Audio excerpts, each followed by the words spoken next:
ఇయాలైతే ఆదివారం కదా, మరి మీ ఇంట్లో ఏం స్పెషల్లో కమెంట్ చేస్తారా? మా ఇంట్లో అయితే మా పిల్లలకి ఇష్టమైన సొరకాయ పాయసం. సొరకాయ అంటే అస్సలు ఇష్టపడరు, కానీ ఇట్లా చేసి పెట్టుండ్రి పిల్లలు ఎంత ఇష్టంగా తింటారు, జబర్దస్త్ ఉంటుంది అన్నట్టు.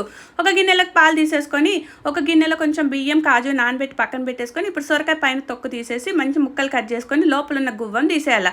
ఆ గువ్వము తొక్కు వేస్ట్ ఏం కాదు, మంచి దాన్ని పచ్చడి చేసుకోండి, అన్నంలోకి చాలా బాగుంటుంది. ఆ తర్వాత తురిమి పక్కన పెట్టేసుకొని, ఒక కడాయిలో నెయ్యి వేసి డ్రై ఫ్రూట్స్ వేయించి పక్కన పెట్టేసుకొని, ఇప్పుడు అదే కడాయిలో సొరకాయలో ఉన్న నీళ్ళన్నీ పిండేసి ఆ సొరకాయ కూడా అందులో వేసి మంచి వేగనియండి. ఇప్పుడు మిక్సీ జార్లోకి ఇలాచి మనం ముందుగా నానబెట్టుకున్న బియ్యం కాజు తీసుకొని మిక్సీ బట్టి పక్కన పెట్టేసుకోండి. పాలు మరుగుతున్నాయి కదా, ఇప్పుడు మరగగానే వేగిన సొరకాయ అందులో వేసేసి కొద్దిసేపు ఉడికిన తర్వాత ఏం చేయాలంటారు మీరు చెప్పండి? నేనైతే చక్కెర వేసేసాను. మరి మీకు చక్కెర ఇష్టం అంటే చక్కెర వేయండి, లేదంటే కండెన్స్ మిల్క్ అని వేసేసుకోవచ్చు. చక్కెర కూడా కరిగిన తర్వాత కొద్ది కోవా వేసేసి నానబెట్టుకున్న కుంకుమ పువ్వు మనం వేయించుకున్న డ్రై ఫ్రూట్స్ వేసేసుకుంటే కమ్మని తీయని సొరకాయ పాయసం రెడీ. మరి గెట్లుంది? నచ్చిందా?